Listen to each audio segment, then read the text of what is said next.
Kapag sinabing beginner-friendly na 3D printer, hindi ibig sabihin mura or problem-free. May pang-beginner na 3D printer kahit mahal at lahat ay tino-troubleshoot every now and then. Kahit anong brand pa yan. Katulad lang din ng regular printer na gumagamit ng ink.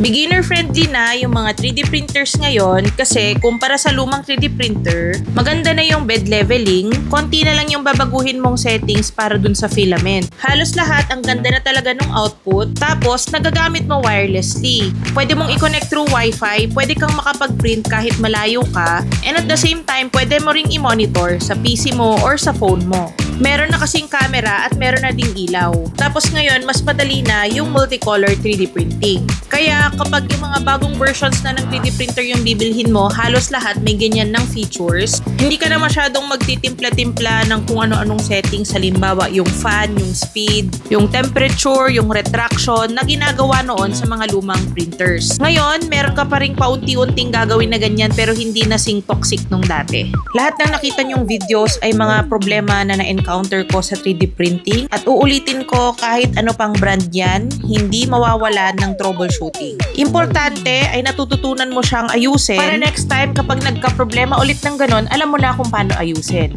Hindi kailangan ng technician. Simula nung 2018 na nagsimula ako na hanggang ngayon ang 3D printers ko ay more than 15 na, never ako nagpaayos sa labas. Kailangan nating matutunan ang basic troubleshooting. At dahil doktor ako, pareho lang yung atake, ida-diagnose mo and aayusin or gagamutin. Huwag kayong matakot sa pag-troubleshoot or pag-aayos dahil yung guide, marami po online at meron ding ino-offer na wiki yung mga printer brands.